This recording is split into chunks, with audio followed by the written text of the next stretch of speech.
আসসালামু আলাইকুম viewers, ARP চ্যানেলের পক্ষ থেকে আপনাদেরকে আন্তরিক শুভেচ্ছা।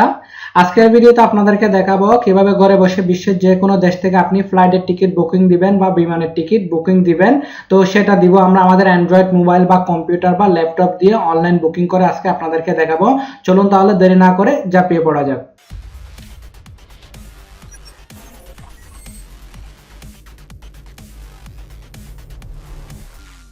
তো প্রথমে আমাদেরকে কি করতে হবে, যেহেতু আমরা অনলাইন বুকিং করব সেজন্য আমাদেরকে যে কোনো একটি ব্রাউজারের মধ্যে চলে যেতে হবে। তো আপনারা চাইলে মোবাইল থেকে যে কোনো একটি ব্রাউজার ওপেন করতে পারেন। আপনি আপনার পছন্দের ব্রাউজারটি ওপেন করবেন। তো আমি এখানে কম্পিউটার ইউজ করব, কারণ আমার কম্পিউটারের মধ্যে একটু কমফোর্টেবল মনে হয়, কারণ কম্পিউটারের মধ্যে দেখতেও একটু বড় দেখা যায়, আপনারা দেখতেও একটু তাড়াতাড়ি সহজে বুঝতে পারবেন। তো আমি একটি পছন্দের ব্রাউজারের মধ্যে চলে যাচ্ছি। যাওয়ার পর আপনারা এখানে আমার চ্যানেলে আপলোড চলতেছে। যাওয়ার পর আপনারা এরকম একটি ওয়েবসাইটের মধ্যে প্রবেশ করবেন। আমি এই ওয়েবসাইটগুলোর লিঙ্কগুলো ভিডিও ডেসক্রিপশন বক্সে দিয়ে দিব, সেখান থেকে আপনারা ওয়ান ক্লিকে চলে আসতে পারবেন। আমি অনেকগুলো ওয়েবসাইট দিয়ে কাজ করব আজকে, অনেকগুলো ওয়েবসাইট দেখাবো। তো প্রত্যেকটা ওয়েবসাইট আমি খুলে খুলে দেখাবো আপনারা, আমি সেগুলোর লিঙ্ক দিয়ে দিব, সেখান থেকে আপনারা দেখে নেবেন। এরপর টিকিট বুকিং করার আগে আমি আপনাদেরকে একটা কথা জানিয়ে রাখি, টিকিট কিন্তু দুই ধরনের হয়, যেটা হয়তো আমরা অনেকেই জানি না। একটা টিকিট হচ্ছে রিফান্ডেবল টিকিট আর একটা হচ্ছে নন রিফান্ডেবল টিকিট। তো আপনি অনলাইন বুকিং করার আগে এটা অবশ্যই আপনাকে জেনে নিতে হবে। রিফান্ডেবল টিকিট যেগুলোকে বলা হয় সেগুলো হচ্ছে যে টিকিটগুলো আপনি মনে করেন বাংলাদেশে যাবেন যে কোনো কান্ট্রি থেকে, তো আপনি একটা টিকিট বুকিং করলেন, দেন আপনার প্ল্যানটা ক্যান্সেল হয়ে গেল, আপনি আর বাংলাদেশে যাচ্ছেন না বা আপনার টিকিটটা আপনি ক্যান্সেল করতে চান, সেক্ষেত্রে আপনি ক্যান্সেল করতে পারবেন যদি না আপনার টিকিটটা রিফান্ডেবল টিকিট হয়। আর যদি আপনার টিকিটটা নন রিফান্ডেবল টিকিট হয় তাহলে আপনি সেটা কখনো ক্যান্সেল করতে পারবেন না, আপনার টাকাগুলো চলে যাবে। কেননা নন রিফান্ডেবল টিকিটগুলো রেটে একটু সস্তা হয়, কম হয়, সেজন্য আপনারা টিকিট বুকিং করার সময় রিফান্ডেবল টিকিট করবেন। যদি আপনার চান্সেস থাকে আপনার শিডিউলটা ক্যান্সেল হওয়ার বা আপনার প্ল্যানিংটা ক্যান্সেল হওয়ার, তাহলে অবশ্যই আপনি রিফান্ডেবল টিকিট করবেন, ঠিক আছে? রিফান্ডেবল টিকিট করলে আপনি আপনার টাকাগুলো ফিরে পাবেন, একটু লেট হলেও আপনি টাকাগুলো ফিরে পাবেন। আর যদি নন রিফান্ডেবল হয় তাহলে পাওয়ার কোনো সম্ভাবনা নাই। তো আমি প্রথমে এইরকম একটা ওয়েবসাইট ওপেন করব। আমি যেখান থেকে অলওয়েজ ফ্লাইটের টিকিট বুকিং করি বা রেট চেক করি সেটা হচ্ছে ক্লিয়ার টিপ, কারণ এতে খুব ভালো ভালো রেট পাওয়া যায় এবং অনেকগুলো ফ্লাইটের রেট পাওয়া যায় শুধুমাত্র ফ্লাই দুবাই ছাড়া। তো আমি সেজন্য আপনাদেরকে এখানে প্রথমে ওপেন করার পর আপনারা কি করবেন, এই যে এখানে দুইটা এসে রাউন্ড ট্রিপ আর ওয়ান ওয়ে। রাউন্ড ট্রিপ হচ্ছে আমরা যদি রিটার্ন টিকিট করতে চাই, আপ ডাউন টিকিট করতে চাই, তাহলে রাউন্ড ট্রিপে ক্লিক করবেন। আর আপনি যদি ওয়ান ওয়ে করতে চান ওয়ান ওয়েতে ক্লিক করবেন, ঠিক আছে? তো আমি এখানে রাউন্ড ট্রিপে দেখাতে পারি, ঠিক আছে, না হলে ওয়ান ওয়েতে দেখাতে পারি। তো আমি ওয়ান ওয়েতে দেখাই। তারপর এখান থেকে আপনি কি করবেন, আপনার ইটা সিলেক্ট করবেন, আপনি যে কান্ট্রিতে আছেন যেখান থেকে আপনি টিকিট বুকিং করবেন সেই কান্ট্রিটা সিলেক্ট করবেন। যেহেতু আমি ওমানে অবস্থান করতেছি, আমি মস্কেট এয়ারপোর্ট থেকে যাব, সেজন্য আমি মস্কেট এখানে লিখবো। মস্কেট লিখতেও পারেন, না হলে এমসিটি দিতে পারেন। এখানে একটা জিনিস আপনারা মনে রাখবেন, যেগুলো খুবই জানা দরকার, যেমন কি এয়ারপোর্টের কোডগুলো অবশ্যই জানা দরকার, কারণ অনেক জায়গায় জিজ্ঞেস করে আপনার এয়ারপোর্টের কোডটা কি। সেক্ষেত্রে আপনাকে অবশ্যই সেটা যদি জানা থাকে তাহলে আপনি বলতে পারেন, না হলে আপনাকে বলতে হবে বাংলাদেশ, ঢাকা, কত কিছু আপনাকে ডিটেলসে বলতে হবে। তো আপনি যদি টিকিটের ওখানে টিকিট করতে যান, সেখানে যদি আপনি বলে দেন, যেমন কি আমি চট্টগ্রামে যাব, চট্টগ্রামের কোড হচ্ছে সিজিপি, আমি সিজিপি টাইপ করলেই কিন্তু চলে আসবে। আর ঢাকার কোডটা হচ্ছে ডিএসসি লিখলেই চলে আসবে, ঠিক আছে? তো আমি এখানে যাব মস্কেট ওমান, মানে ওমান থেকে চিটাগং যাব। তো আমি এখানে সিজিপি টাইপ করব, না হলে আপনি ডাইরেক্ট চিটাগংও লিখতে পারেন, ঠিক আছে? লিখলাম, লিখার পর কোন তারিখে যাব এখান থেকে ডেটটা সিলেক্ট করে দিবেন, ক্যালেন্ডার আকারে আসবে। মনে করুন আমি যাব ডিসেম্বর 31 তারিখে, ঠিক আছে? আর আমি এখানে ওয়ান ওয়ে দিছি, মানে একটা টিকিট বুকিং করবেন, শুধু যাওয়ারটা, আসারটা করতেছি না, ঠিক আছে? তো আসারটা যদি করতে চান রাউন্ড ট্রিপে ক্লিক করবেন, রিটার্ন কয় তারিখে আসবেন সেখানে এখান থেকে ক্লিক করে দিবেন। তো আমি ওয়ান ওয়ে করব। এরপর হচ্ছে আপনার চিলড্রেন থাকলে চিলড্রেন, ইনফ্যান্ট থাকলে ইনফ্যান্ট, বেবি থাকলে আর কি সাথে দিয়ে দিবেন। এরপর সার্চ ফ্লাইটে ক্লিক করবেন। সার্চ ফ্লাইটে ক্লিক করার পর দেখতে পাবেন এটা আপনি ঠিক একই রকম কাজগুলো মোবাইলের মধ্যেও করবেন, একটু অপেক্ষা করতে হবে। এখানে সব ধরনের ফ্লাইটের ডিটেলসগুলো নিয়ে আসবে, রেট সহ, তারপর কত করে দিচ্ছে অফার সহ সবকিছু আপনারা এখান থেকে জেনে নিতে পারবেন এবং বুকিং করে নিতে পারবেন। তো আমি কিভাবে বুকিং করতে হয় সেটাও আজকে আপনাদেরকে দেখাবো, কিভাবে আপনি ক্রেডিট কার্ড দিয়ে বুকিং করবেন সেটাই আজকে আপনাদেরকে দেখাবো। তো এটা অলরেডি ওপেন হয়ে যাচ্ছে, একটু গ্রেটিং করতে টাইম নেবে যেহেতু সব ধরনের ফ্লাইট এগুলো সার্চ করবে। তো ক্লিয়ার টিপ একটি অসাধারণ ওয়েবসাইট আপনার ফ্লাইট টিকিটের জন্য বা এয়ার টিকিটের জন্য। এরপর আপনার মাই ট্রিপ ইউজ করতে পারেন। তারপর প্রত্যেকটা আবার ইন্ডিভিজুয়ালি আপনারা ইউজ করতে পারেন, যেগুলো আপনি যেমন কি বিমান বাংলাদেশের আলাদা, আমি সেগুলো স্টেপ বাই স্টেপ দেখাচ্ছি, কোনো সমস্যা নাই। যদিও বা টিউটোরিয়ালটা একটু লম্বা হয়, আপনারা একটু ধৈর্য সহকারে দেখবেন, অনেক কিছু শিখতে পারবেন এবং আপনার জন্য 100% কাজে আসবে। কারণ এখন সময় অনেক চেঞ্জ হয়ে গেছে, কারণ একটা সময় যে একটা জিনিস ছিল যে আমরা প্রথমে এয়ারে যাবো, যেগুলো এজেন্টস আছে সেগুলোতে যাবো, এজেন্সে যাওয়ার পর সেখান থেকে ফ্লাইটের টিকিট বুকিং করবো। এখন সেই সময়টা নাই, এখন সবকিছু অনলাইনে হয়ে গেছে, ঠিক আছে। তো এখানে রেটগুলো যেহেতু অলমোস্ট চলে আসছে, দেখেন এখানে ফ্লাই দুবাইয়ের আমি যে টিকিটটা সার্চ করলাম, ফ্লাই দুবাইয়ের টিকিট হচ্ছে 40 রিয়ালে, ঠিক আছে। আর 40 রিয়াল মানে ওএমআর মানে এখানে 40 রিয়াল আসছে, তার মানে সেটা প্রায় 8,000 টাকা কাছাকাছি। তো আপনি এখানে কারেন্সিটা চেঞ্জ করতে পারবেন, আপনি যে দেশের টাকায় দিতেছেন সেটা দিতে পারেন, অস্ট্রেলিয়ান ডলার, তারপর কুয়েতি দিনার, ওমানি রিয়াল, তারপর কাতারি পাউন্ড, ঠিক আছে, ইউএই, দুবাই, প্রত্যেকটা আপনি যে কান্ট্রিতে আছেন সেই কান্ট্রিটা দিয়ে দিবেন। যেমন কি আপনি যদি দুবাইয়ে থাকেন দুবাইটা দিবেন, ঠিক আছে। আপনি যদি ইন্ডিয়া থাকেন ইন্ডিয়াটা দিবেন, তাহলে কিন্তু আপনার সেই দেশের সাথে আপনি কম্বিনেশন আপনার বুঝতে সহজ হবে, ঠিক আছে। আমি ওএমআর করে দিলাম, ঠিক আছে। তো আমার এখানে ফ্লাই দুবাইয়ের টিকিট বলতেছে সেই দিনের কয়টা টিকিট আছে এখানে দেখাচ্ছে, দেখেন এই ফ্লাইটটা 9:50 যাবে, ঠিক আছে। আর সেটা অ্যারাইভ করবে 8:25, সন্ধ্যা 8:25, ঠিক আছে। আর এখানে ডিউরেশন কত, দূরত্ব কত লাগবে, মিনিট কত, ঘন্টা লাগবে সেটা আর কি, যেহেতু এটা আপনার ফ্লাই দুবাইয়ের, সেজন্য এটা প্রথমে দুবাই যাবে। তারপর এয়ারওয়েজ দেখেন এটা 60 রিয়াল, তারপর এমারাতে দেখেন এটা 61 রিয়াল, তারপর প্রত্যেকটা এখানে দেখতে পাবেন। ওমান এয়ারওয়েজ আছে এটা 76 রিয়াল, ঠিক আছে। তো প্রত্যেকটা এখানে দেখতে পাবেন, এখান থেকে আপনি দেখার পর ওই ডেটের, কিন্তু এগুলো সব একই দিনের, আমি যে দিনে সার্চ করলাম 31 তারিখে সেই দিনের, কিন্তু একদম হাইয়েস্ট দেখেন এখানে, দেখেন হাইয়েস্টের মধ্যে কত আছে, 174 রিয়ালের, দেখেন প্রত্যেকটা এখানে আছে।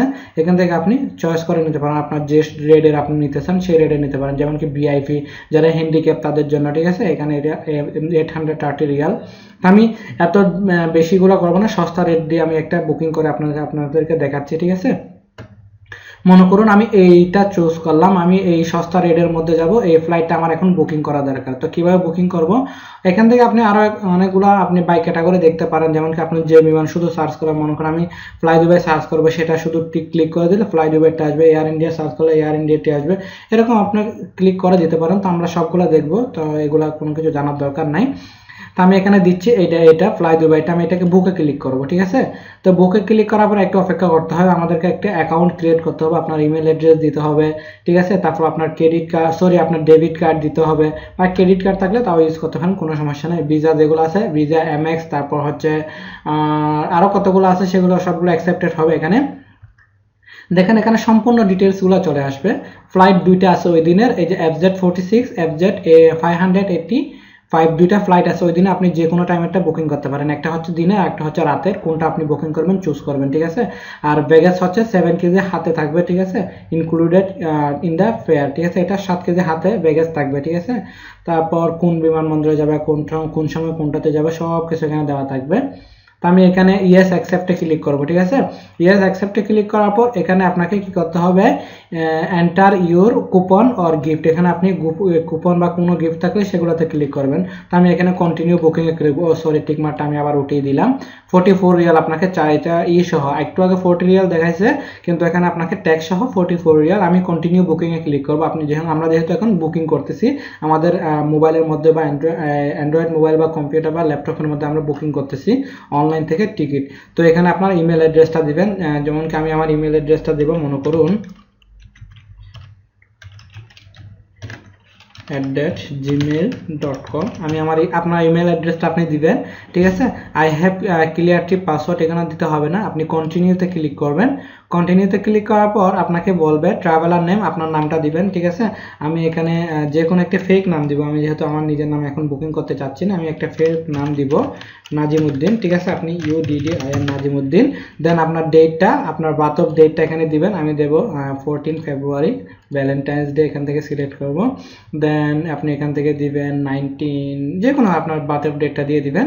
এরপর হচ্ছে পাসপোর্ট নাম্বার, আপনার পাসপোর্ট নাম্বারটা দিতে হবে, আপনার কাছে অবশ্যই পাসপোর্টটা থাকতে হবে। আমি এখানে আমার পাসপোর্ট নাম্বারটা দিলাম মনে করুন, ঠিক আছে। এরপর হচ্ছে ভিসা টাইপ, আপনার ভিসাটা কোন ভিসা, এখানে আপনি অবশ্যই কি করে দিবেন, এমপ্লয়ি ভিসা দিবেন, বিজনেস ডিপেন্ডেন্ট, তারপর আমরা যেহেতু এমপ্লয়ি ভিসা দিবেন, ঠিক আছে। এরপর আপনার মোবাইল নাম্বারটা, ঠিক আছে, আপনার মোবাইল নাম্বারটা এখানে দিতে হবে। তো আমি এখানে আমার মোবাইল নাম্বার দিব, কোন মোবাইল নাম্বারটা দিব, একটি ফেক মোবাইল নাম্বার দিচ্ছি, ঠিক আছে। কোন নাম্বারটা দিতে পারি, জাস্ট এখানে একটা ফেক নাম্বার দিলাম, ঠিক আছে। আমি দেন কন্টিনিউতে ক্লিক করব। কন্টিনিউতে ক্লিক করার পর এখানে বলতেছে mobile number should be at least 10 digits. এখানে আমাকে কি করতে হবে, করে দিতে হবে, কান্ট্রি কোডটা দিয়ে দিতে হবে। তো আমি এখানে দিব 9 প্লাসটা দিতে হবে, +968। আমি কান্ট্রি কোডটা দিয়ে দিলাম, আর এখান থেকে মিস্টার মিসেস ঠিক করে দিতে হবে। আপনি মিস্টার, সেটা মিস্টার দিবেন। দেন কন্টিনিউতে ক্লিক করব। কন্টিনিউতে ক্লিক করার পর আমাদেরকে একটু অপেক্ষা করতে হবে, এটা কনফার্ম হয়ে যাবে, ঠিক আছে। তারপর আমাদেরকে ভিসা কার্ড, আমাদের কার্ডের নাম্বারটা দিতে বলবে। এরপর চলে আসছে এখানে কার্ড, এই যে ক্রেডিট কার্ডটা আমরা এখানে সেট করব। দেখেন আপনি এখানে মাস্টার কার্ড ইউজ করতে পারেন, তারপর ভেরিফাইড ভিসা কার্ড ইউজ করতে পারেন, মানে আমরা ক্রেডিট কার্ড ডেবিট কার্ডগুলো এখানে ইউজ করতে পারবো, ঠিক আছে। মাস্টার কার্ড এর মধ্যে আপনি এমএক্স গুলো ইউজ করতে পারবেন। তো প্রথমে আপনার ক্রেডিট কার্ড নাম্বার দিতে হবে। তো ক্রেডিট কার্ড নাম্বার কিভাবে দিবেন আমি সেটা আপনাদেরকে দেখাচ্ছি। মনে করুন আমি এখানে ক্যামেরা চালু করে আপনাদেরকে দেখাবো। আমি আমার মোবাইলের ক্যামেরাটা চালু করলাম, ঠিক আছে। আমি মোবাইলের ক্যামেরাটা চালু করলাম এখানে, ঠিক আছে। এই যে ক্যামেরা চালু করলাম, এটা হচ্ছে আমার ক্রেডিট কার্ড। আপনারা দেখতে পাচ্ছেন এই যে ক্রেডিট কার্ডের এই যে এই নাম্বারটা দিবেন। সরি, এখানে আমি আপনাদেরকে দেখাই। এই যে এই নাম্বারটা দিবেন আপনারা। এখানে একটা নাম্বার আছে ক্রেডিট কার্ডের, দেখেন এই যে এই লাইনের মধ্যে যেটা দেখতে পাচ্ছেন আপনারা, এই যে ক্রেডিট নাম্বারটা আপনারা দিয়ে দিবেন, ঠিক আছে। তো নাম্বারটা দেওয়ার পর আপনাদেরকে কি করতে হবে, নাম্বারটা দেওয়ার পর আমি এটাকে মিনিমাইজ করে দিই, নাম্বারটা এখানে দিয়ে দিবেন। তো আমি একটা আন্দাজ করে একটা নাম্বার দিব, আমি আমার ক্রেডিট কার্ডের নাম্বারটা দিব না, কারণ এখান থেকে আমার ব্যালেন্সগুলো ওরা হোল্ড করে রেখে দিবে আমি যদি এখানে নাম্বারটা দিয়ে দিই, ঠিক আছে। আপনি ক্রেডিট কার্ডের ফুল ডিটেলস দিলে আপনার টাকাগুলো ওনারা হোল্ড করে রেখে দিবে। টিকিটটা কনফার্ম হওয়ার পর কিন্তু টাকাগুলো ওনারা রিলিজ করবে, বা রিফান্ডেবল হলে আপনাকে রিফান্ড করবে, কিন্তু রিফান্ড করবে আপনাকে মেবি 1 সপ্তাহ বা 3 দিন টাইম নেই, ঠিক আছে। আমি এখানে দিব, সরি, এটা আমি একটা ফেক দিলাম, ঠিক আছে। তারপর এক্সপায়ারি ডেট দিবেন, এখানে মনে করুন এই যে 2020 করে দিতে পারেন আপনার কার্ডের, ডেবিট কার্ডের। তারপর কার্ড হোল্ডার হচ্ছে আপনার এখানে কি দিবেন, কার্ড হোল্ডারের একটা নাম্বার আছে, আপনি নেম অর কার্ড হোল্ডার যে কোনো একটা নাম দিবেন, আপনার যে নাম, বা আপনি কার্ডের মালিকটা আর কি, তাহলে আপনি নিজে কার্ডের মালিক, তাহলে আপনি কার্ডের নামটা দিবেন, নাজিমউদ্দিন মনে করুন আমি দিলাম, ঠিক আছে। এরপর হচ্ছে সিজিবিবি কি নাম্বার, সিজিবিবি হচ্ছে আপনার কার্ডের অপোজিট সাইডে দেখবেন একটা নাম্বার থাকে, ডবল 4টা সংখ্যা, প্রথমে 4টা সংখ্যা থাকে, তারপর 3টা সংখ্যা থাকে, ঠিক আছে। তো প্রথমে 4টা সংখ্যা আপনাকে এখানে দিতে হবে না, পরের যে 3টা সংখ্যা থাকবে সেগুলো দিবেন। মনে করুন 2 3 4 বা 1 2 3 এরকম থাকে, আমি 2 4 3 দিলাম। দেওয়ার পর এখানে বলতেছে I understood and agree to the rules and restriction of the fair the booking policy, ঠিক আছে। এখন এইসবগুলো কমপ্লিট করার পর এটা হচ্ছে নন রিফান্ডেবল বুকিং, আমি কিন্তু রিফান্ডেবল বুকিং করতেছি না, আমি এই বুকিংটা ক্যান্সেল করতে পারবো না, ঠিক আছে। কমপ্লিট হওয়ার পর আমি যখন অ্যাড পেমেন্টে ক্লিক করব, যদি আমার এই যে ক্রেডিট কার্ড হোল্ডার নাম্বার এবং আর credit card number, holder name, তারপর সিবিসি এগুলো যদি কনফার্ম হয়, তাহলে কিন্তু আমার ইমেলে একটা মেল চলে যাবে, ঠিক আছে। এটা কনফার্ম হয়েছে, ইমেলে একটা মেল চলে যাবে, ওনারা আমার টিকিটটা কনফার্ম করে আমাদের ইমেলের মধ্যে সেন্ড করে দেবে, দেন আমাদের মানিটা হোল্ড করে রাখবে ওনারা। দেখেন এখানে একটু অপেক্ষা বলতেছে, please wait, we are redirecting your bank once you card is verified will complete the booking, ঠিক আছে। বুকিংটা কমপ্লিট করবে, এখানে কমপ্লিট করার পর আপনাকে জানাবে, ঠিক আছে। এই যে বলতেছে ভেরিফাইড ভিসা কার্ড, এটা ভেরিফাইড, আমি কার নাম্বার আন্দাজ দিচ্ছি সেটা এখানে ভেরিফাইড হয়ে গেছে। তো সমস্যা নাই, আপনারা এখন ভেরিফাইড কনফার্ম হওয়ার পর আপনার ইমেলের মধ্যে মেল চলে যাবে, মেল যাওয়ার পর আপনার কাজ কমপ্লিট হয়ে যাবে, ঠিক আছে। এখানে দেখেন আপনার সিকিউরিটি কোড আসছে, আপনার প্রথমে আইডেন্টি সিকিউরিটি কার্ড, তারপর এক্সপায়ারি রেসিডেন্সিয়াল আইডি কার্ড, ঠিক আছে। আপনার লেবার কার্ডটা দিবেন, ব্যাংক মাস্কটের থ্রু যেহেতু হচ্ছে সেজন্য দেওয়ার পর টোটাল কমপ্লিট হওয়ার পর আপনার ইমেলের মধ্যে মেল চলে যাবে, আপনার টিকিটটা সেখান থেকে আপনি পেয়ে যাবেন। ওনারা আপনার টিকিটটা কনফার্ম হওয়ার পর আপনি ওনাদেরকে একটা মেল দিবেন বা টিকিটটা পাইছে, তারপর ওনারা আপনার টাকাগুলো যেগুলো হোল্ড করে রাখবে সেগুলো কেটে নিয়ে আপনার এই কার্ডটা রিলিজ করে দিবে, ঠিক আছে। তো এরকম আমরা টোটাল কমপ্লিট বুকিং করে নিতে পারবো। তো আমি মনে করুন এটা এখন ক্লোজ করে দিচ্ছি, আমাদের মেক মাই ট্রিপ থেকে আমি এখন কিছু করতেছি না, ঠিক আছে। দেন আপনারা চাইলে এই যে মেক মাই ট্রিপ থেকে ঠিক একই রকম আপনারা এখান থেকে এমসিটি বা সিজিপি লিখে সার্চ করবেন, আপনার এয়ারপোর্টটা লিখে, দেন ফ্লাইটের এগুলো সার্চ করবেন, এখানে পেয়ে যাবেন। তো এগুলো হচ্ছে যেগুলো ওয়েবসাইট টিকিট বুকিং করার জন্য, এয়ার টিকিট বা বিমান টিকিট বুকিং করার জন্য। তো আমি এখন ইন্ডিভিজুয়ালি দেখাবো, মানে স্বতন্ত্র যেগুলো আপনার আলাদা আলাদা, যেমন কি বাংলাদেশের ফ্লাইটের জন্য এখন সবচেয়ে বেশি সস্তা দিচ্ছে এই যে রিগজেন্ট, এটাতে আপনি যখন দিবেন ফ্রম, আমি এমসিটি দিচ্ছি, ঠিক আছে। এমসিটি দিই বা মস্কাট দিলাম, এই যে মস্কাট, তারপর চিটাগং দিলাম, ওয়ান ওয়ে, তারপর এখানে ডেটটা দিব। আমি এটা দেখাচ্ছি কি জন্য, এটা হচ্ছে বাংলাদেশের জন্য সবচেয়ে বেটার, এখন ওনারা সস্তা রেট দিচ্ছে, অফারগুলো চলতেছে, ঠিক আছে। দেন কন্টিনিউতে ক্লিক করে আমি রেটটা দেখি রিজেন্টের জন্য। এগুলো কিন্তু ইন্ডিভিজুয়াল, আপনার বিমান অনুযায়ী আপনি সার্চ করেন। আপনি যদি বাংলাদেশ বিমানে যেতে চান বাংলাদেশ বিমান, তারপর রিজেন্টে যেতে চান রিজেন্টে, তারপর ওমান এয়ার, কাতার এয়ারলাইন্স, তারপর হচ্ছে আরব আমিরাত। দেখেন এখানে রেট বলতেছে আপনাকে ইকোনমি, তারপর ইকোনমি রেস্ট্রিক্টেড, ইকোনমি সেভার, এভাবে এখান থেকে আপনারা দেখে নিতে পারবেন রেটগুলো এখানে কত দেখাচ্ছে। 110 ওএমআর, কোন দিন ফ্লাইট আছে চিটাগং এর সব কিছু এখানে দেখাচ্ছে, কোন কয়টা ফ্লাইট এখান থেকে জানতে পারবেন। আমি এগুলোর লিঙ্কগুলো সব ভিডিও ডেসক্রিপশন বক্সে দিয়ে দিব। দেন আপনি যদি বিমান বাংলাদেশে সার্চ করতে চান, বাংলাদেশ বিমানের ফ্লাইট বুকিং করবেন ঠিক একই রকম, এখান থেকে ফ্রম, ঠিক আছে। তারপর আর এখান থেকে আপনার অ্যারাইভাল টু কোন জায়গা থেকে কোন জায়গায় যাবেন সেটা, তারপর ডেটা সিলেক্ট করে সার্চ করবেন, এখানে বাংলাদেশ বিমান থেকে আপনি পেয়ে যাবেন, ঠিক আছে। এখান থেকে বাংলাদেশ বিমানটা আপনি বুকিং করতে পারবেন ঠিক একই রকম ভাবে। দেন আস্তে আস্তে হচ্ছে আপনার জেট কোস্ট, এটাও বাংলাদেশের জন্য খুবই দারুণ একটা ওয়েবসাইট, বাংলাদেশ বিমান বাংলাদেশে যাওয়ার জন্য। তো আপনারা এখান থেকে আপনারা বুকিং করতে পারেন, আমি এটারও লিঙ্ক দিয়ে দিব। এরপর হচ্ছে এয়ার আরেবিয়া, আপনি যদি সস্তায় টিকিট চান তাহলে আপনি সবসময় বুকিং করবেন এয়ার আরেবিয়া, ফ্লাই দুবাইয়ের, কারণ এগুলো খুবই সস্তা পাওয়া যায়, ঠিক আছে। এগুলো যেহেতু ভায়া হয়ে যায়, ভায়া বলতে আপনার এগুলো লোকাল, অন্যান্য যেমন কি এখান থেকে মনে করেন দুবাই যাবে, দুবাই থেকে বাংলাদেশ যাবে, বা যে কোনো কান্ট্রিতে এখানে লোকাল এক জায়গায় থামাবে, ওরা আপনাদেরকে নিয়ে যাবে, সেখান থেকে আরেক ফ্লাইটে করে নিয়ে যাবে, সেজন্য এগুলো সস্তা হয়। এয়ার আরেবিয়া ঠিক একই রকম, এখানে ফ্লাইটে সার্চ করবেন, টু থেকে যে কান্ট্রি দেবেন সে কান্ট্রি সিলেক্ট করবেন, তাহলে সার্চ ফ্লাইটে দিবেন, হয়ে যাবে আপনার এখানে টিকিটগুলো চলে আসবে, রেট দেখাবে, সেখান থেকে আপনি একই রকম স্টাইলে বুকিং করবেন। এরপর হচ্ছে আপনার অফারগুলো এখানে আছে, এটা হচ্ছে ফ্লাই দুবাইয়ের ঠিক একই রকম প্রত্যেকটা, আমি প্রত্যেকটা লিঙ্ক দিয়ে দিব এখানে। আপনি যদি ওমান এয়ারের বুকিং করতে চান ওমান এয়ারের, তারপর আপনি কাতার এয়ারওয়েজের যদি আপনি বুকিং করতে চান, আপনি যদি কাতার থেকে আপনার ভালো লাগে কাতার থেকে আপনি বুকিং করবেন, ঠিক আছে। এখানে এটা ক্লোজ করে দেবেন, কোনো দরকার নেই। দেন এখান থেকে আপনি কোন জায়গায় যাবেন তবে এখান থেকে টিক করে একই রকম সার্চ করে দিয়ে দিবেন। এরপর আসতেছে আপনার ইতিহাদ, যারা ইতিহাদ পছন্দ করেন ইতিহাদ দিয়ে বুকিং করতে চান ইতিহাদ দিয়ে করতে পারবেন। এরপর আসতেছে এমিরাত, এয়ার এমিরাত থেকে আপনারা করতে পারেন বুকিং ঠিক একই রকম পদ্ধতি সবগুলা। এরপর হচ্ছে ফাইনালি আপনাদের জন্য এক্সপেডিয়া, এটা একটা হোটেল বুকিং সহ আপনার বিমানের টিকিট সহ সবকিছু আপনি এখান থেকে করতে পারবেন এটার মাধ্যমে। তো দারুণ একটা ওয়েবসাইট, এটাও expedia.com। এক্সপেডিয়ার মেন জিনিস হচ্ছে হোটেল বুকিং করা এবং ফ্লাইটের টিকিট ওনারা করে, ঠিক একই রকম এখান থেকেও আপনারা করতে পারবেন, ঠিক আছে। তো বন্ধুরা আপনারা চাইলে এভাবে আপনার অ্যান্ড্রয়েড মোবাইল বা কম্পিউটারের মাধ্যমে আপনার কাছে যদি ডেবিট কার্ড বা ক্রেডিট কার্ড থাকে আপনি অনলাইনের ফ্লাইটের বুকিং দিয়ে দিতে পারবেন। আপনার কাছে বিভিন্ন এজেন্টের কাছে গিয়ে বা বিভিন্ন জায়গায় দৌড়াদৌড়ি করার কোনো দরকার নেই, অনলাইনে আপনি সব কাজ এখন সেরে ফেলতে পারবেন। তো বন্ধুরা আজকে টিউটোরিয়াল আসতে যদি আমার ভিডিওটি ভালো লাগে অবশ্যই লাইক কমেন্ট এবং শেয়ার করবেন। এখনো যারা আমার চ্যানেলটি সাবস্ক্রাইব করেনি আমার চ্যানেলটি সাবস্ক্রাইব করে নেবেন, কেননা পরবর্তীতে এরকম আরও টেক ভিডিও নিয়ে আপনার সামনে হাজির হব। ততক্ষণ আপনারা সবাই ভালো থাকবেন, সুস্থ থাকবেন, ধন্যবাদ।